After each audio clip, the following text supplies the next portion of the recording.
What is the origin of belief in karma and reincarnation? Was it always present in human history from time immemorial, or can its origin be traced to a specific culture and period? Why did ancient people come to believe that we live many lives with lots of chances to reach perfection along the way? And how does it relate to other ancient religious beliefs, like belief in life after death in a heavenly communion with God, or with many gods? I'm Dr. Ernest Valea, and in this episode we start exploring the ancient beliefs of Hinduism, or to be more precise, the way it developed from polytheism, or belief in many gods, to pantheism, in which gods and the world have the same essence. We begin with the sign of the cross, for we examine such belief from a Christian point of view. In the name of the Father, the Son, and the Holy Spirit. Amen.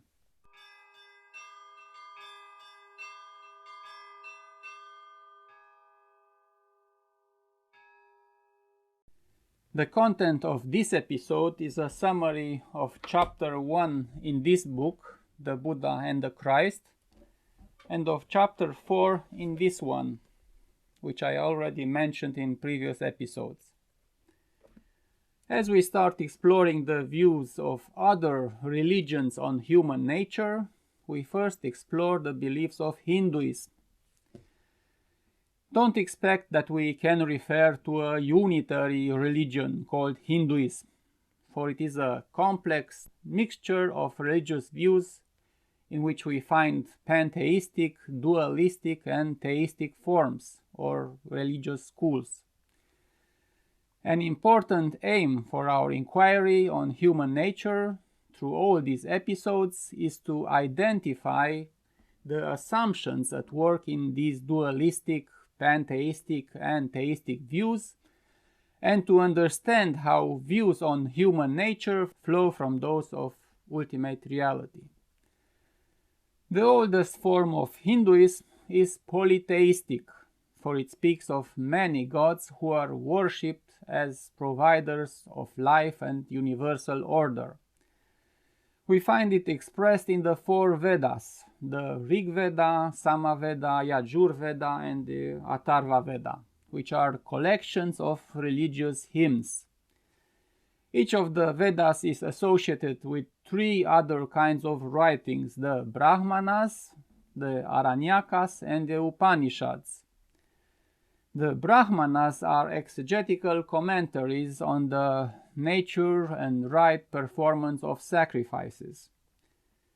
The Aranyakas are the books of the forest dwellers, those who withdrew from social life in search of wisdom. And the Upanishads will be discussed in more detail later in this episode. Together, the Vedas, the Brahmanas, the Aranyakas, and the Upanishads represent the most sacred religious literature of Hinduism, called Shruti. The oldest of the Vedas is the Rig Veda, dated between 1500 BC and 1200 BC. It speaks of many gods that are praised for their care of human affairs and are asked for blessings in daily life. Ancient Hindus believed that they depended for their welfare on the benevolence of gods and needed to appease them through sacrifices. According to Mircea Eliade in his History of Religious Ideas, Volume 1, one of the oldest forms of Hindu worship of gods in the Rig Veda is addressed to the god Varuna, the sustainer of creation, guardian of oaths, and lord of the waters. He is also the guardian of the Rita, the universal law by which he rules the world. Varuna is deeply involved in human affairs, as he punishes sin and inflicts diseases on those who are guilty of moral transgressions. In this picture, he is represented with the knots with which he binds the sinners, those who break his moral law. However, the most popular god in the Rig Veda is Indra, the warrior god who saved mankind from the influence of a demon called Vritra. Indra fulfills his role of the sovereign god through more effort than does Varuna. In order to defeat that demon, Indra needs sacrifices and a ritual drink called Soma, and must fight to restore the universal order. However, people love him more than they love Varuna because they can influence him through their sacrifices, and thus can more easily obtain the earthly blessings they seek. The earliest form of Hinduism imagined the survival of death in a personal and physical form, in much clearer terms than the ancient religions of Greece and Rome. In the heavenly realm, where one arrives after death, one enjoys forever the rewards of his or her good deeds. Here is how the worship of Soma, the god of sacrifice, expresses longing for personal immortality. Make me immortal in that realm where dwells the king, Vivasva's son, that is Yama, where is the secret shrine of heaven, where are those waters young and fresh. Make me immortal in that realm where they move even as they list, in the third sphere of inmost heaven, where lucid worlds are full of light. The Yama mentioned here is the Lord of the Dead, the one who punishes or rewards each according to his or her deeds in this life. During the funeral rite, one's family prayed that the deceased would reach fellowship with the gods and be reunited with departed ancestors, be rewarded for good deeds and receive a new body. I quote again from the Rig Veda, go forth on those ancient paths on which our ancient fathers passed beyond. There you shall see the two kings, Yama and Varuna, rejoicing in the sacrificial drink. Unite with the fathers, with Yama, with the rewards of your sacrifices and good deeds in the highest heaven. Leaving behind all imperfections, go back home again, merge with the glorious body.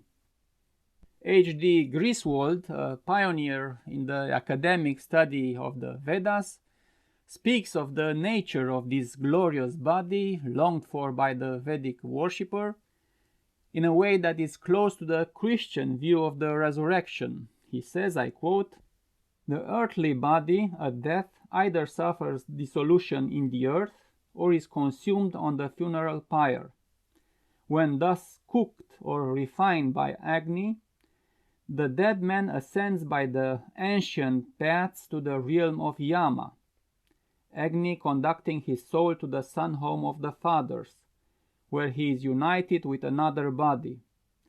The new body is congruous with the new environment, and so is a luminous or glorified body.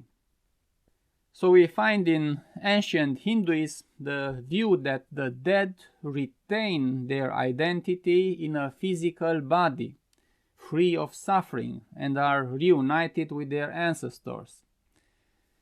It seems that the dead were initially buried, not cremated, on the assumption that the deceased need a physical body to enter the domain of Yama, the king of the underworld. Burning the dead on a pyre was probably introduced when Agni, the god of fire, took a more prominent role in popular devotion. Belief in personal survival of death was so strong that the householder was put on the funeral pyre with his bow and widow still alive to serve him in the afterlife. This custom, called sati, was kept in rural communities until the British conquest of India in the 18th century. Personal survival of death was not granted only to the righteous, but also to criminals in eternal punishment. The gods Indra and Soma were asked to cast the wicked into an eternal and dark prison from which they could never escape. I quote from the Rig Veda, "Indra and Soma plunged the wicked in the depth, yea, cast them into darkness that hath no support, so that not one of them may ever thence return. So may your wrathful might prevail and conquer them." According to the hymns of the Rig Veda, human nature is composed of the physical body, the vital principle called Ashu, and the mind called Manas.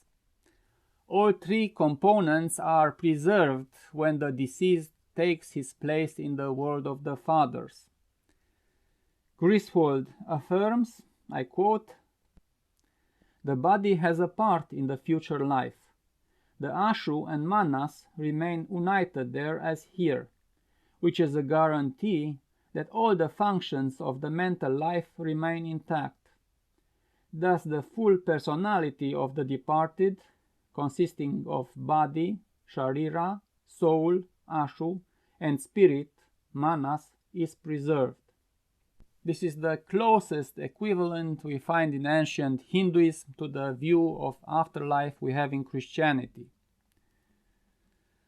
And now let me explain how Hindu pantheism emerged as a result of doctrinal developments in three major areas: in the exegesis of the sacrifice, in the nature of ultimate reality, and in human nature. To begin with the first, in the Brahmana writings, we find that the ritual became more and more elaborate, so that minute details were considered of fundamental importance for its effectiveness. Any error in wording or gesture could not only ruin the whole ceremony, but also attract the anger of gods and put in jeopardy the well-being of the one who hoped to benefit from it. As a result, the meaning of sacrifice was elevated to such great importance that it wasn't limited to the well-being of human beings, but came to be seen as sustaining the world of gods as well.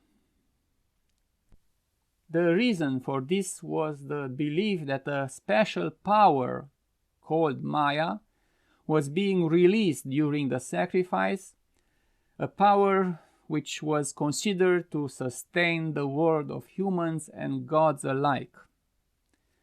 The great Hindu scholar Surendranath Dasgupta explains, I quote, "Though in each sacrifice certain gods were invoked and received the offerings, the gods themselves were but instruments in bringing about the sacrifice or in completing the course of mystical ceremonies composing it.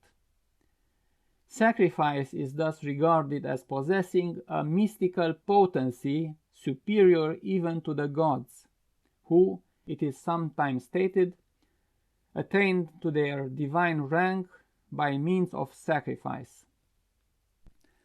As a result, not only were fertility, wealth, victory over enemies, and other worldly interests at the mercy of professional performers of sacrifice, which were obviously the priests, but the universal order as well.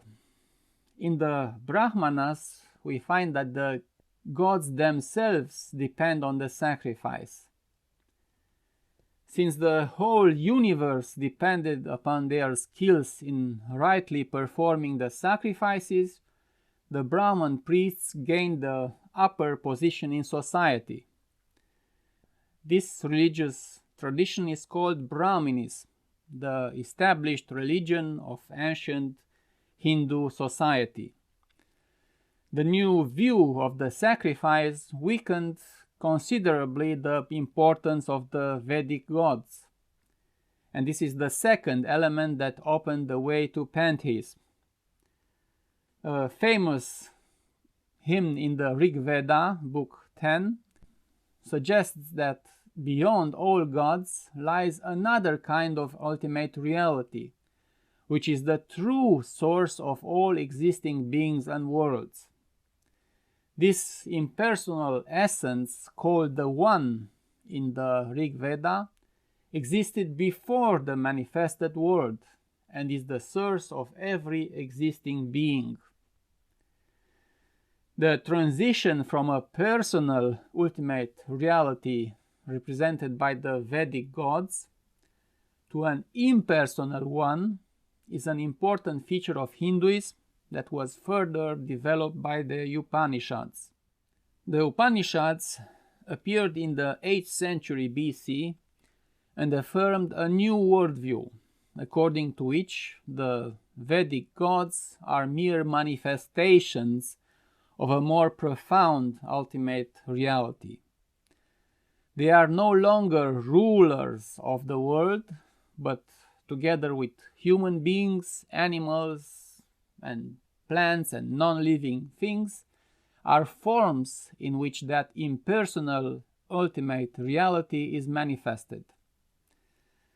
In the Upanishads, this ultimate reality in which everything finds its origin is called Brahman. A helpful illustration here would be the Big Bang theory on the origin of the physical universe. The point of infinite mass out of which all matter is said to have originated would correspond to the unmanifested Brahman of the Upanishads.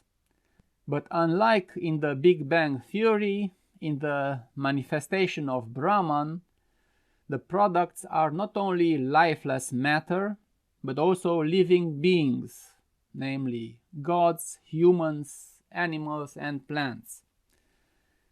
The author of the Brihadaranyaka Upanishad says, I quote, "As a spider moves along the thread, as small sparks come forth from the fire, even so, from this self, that is Brahman, comes forth all breaths, all worlds, all divinities, all beings." In religious terms, this worldview is called pantheism. It rests on the assumption that there is only one essential substance, which in Hinduism is called Brahman, and which generates everything by its manifestation.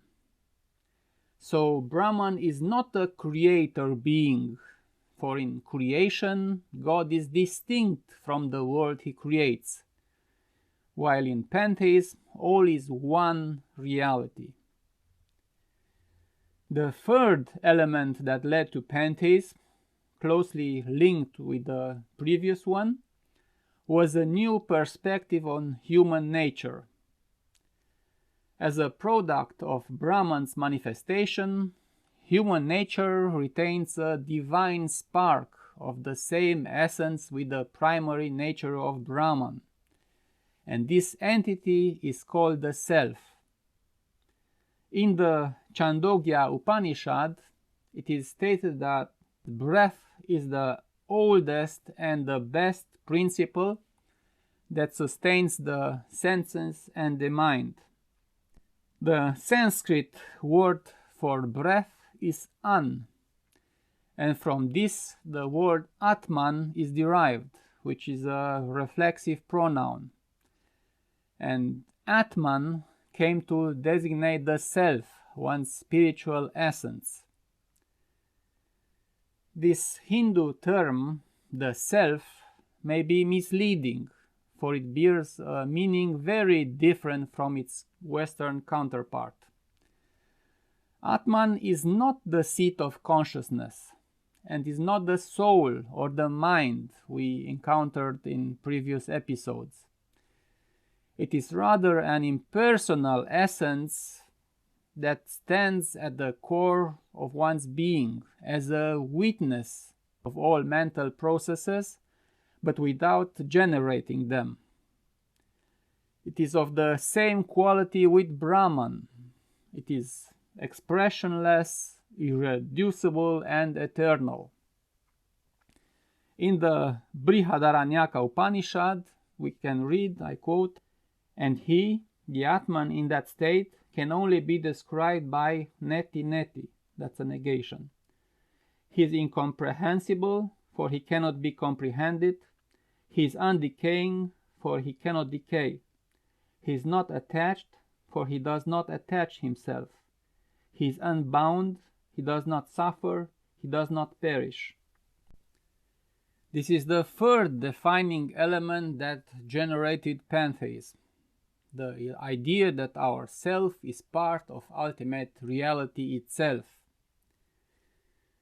To summarize, let me repeat these three major developments in early Hinduism that generated the pantheistic view of the Upanishads. First, the meaning of sacrifice evolved from a way of appeasing gods to becoming an effective way of upholding the universe itself. Second, ultimate reality was no longer seen as a sovereign personal God, but came to represent an impersonal essence, the One or Brahman. And third, the essence of human nature is of the same quality with this impersonal ultimate reality. In the remaining part of this episode, we need to understand several key terms in the Upanishads, for they shape the entire course of Hinduism, Buddhism, and New Age thought.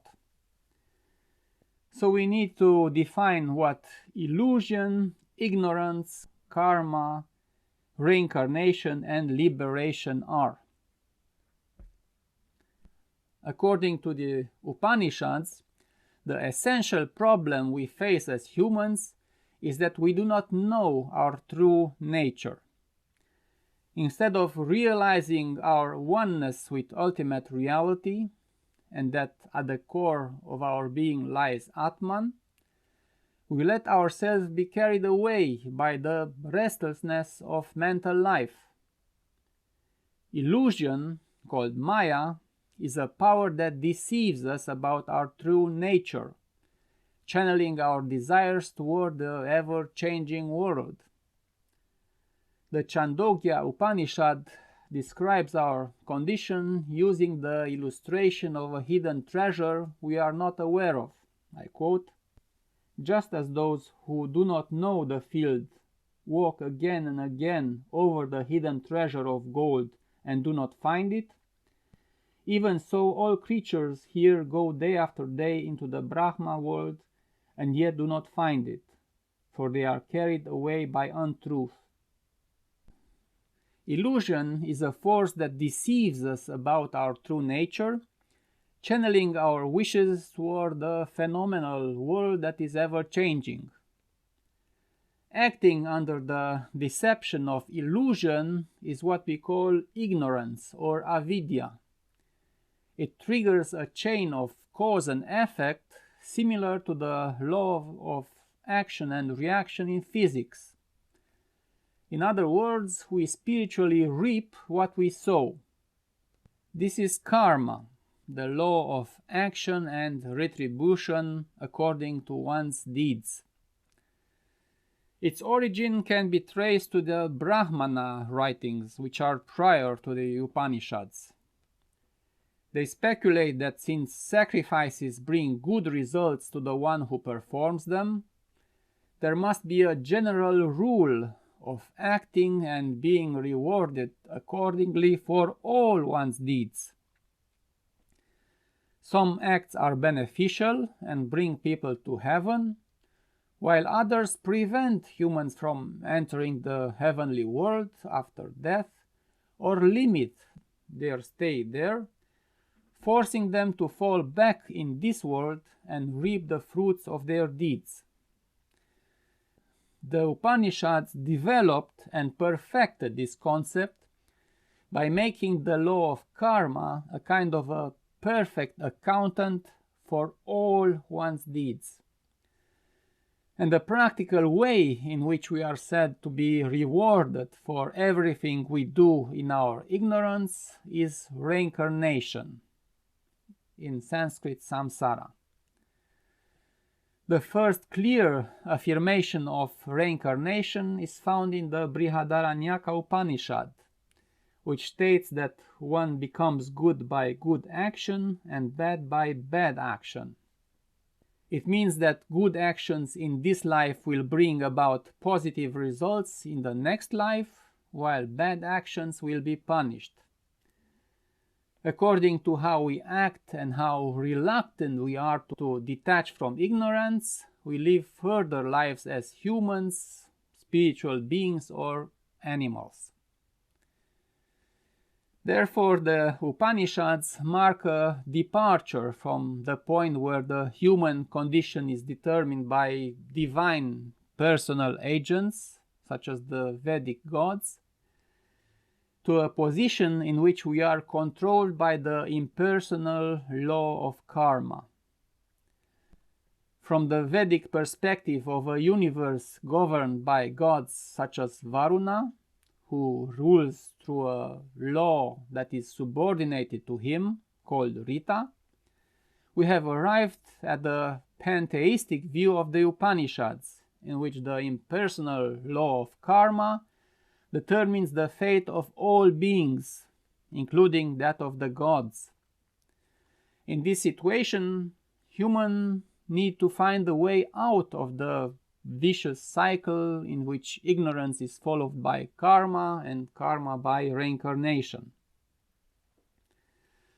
According to the Upanishads, the liberation of the self, that's Atman, from reincarnation is called moksha and represents its return into Brahman. It is an impersonal fusion of Atman with Brahman, when personhood is annihilated and reincarnation ceases. A good illustration for this is that of a raindrop falling into the sea and merging with it.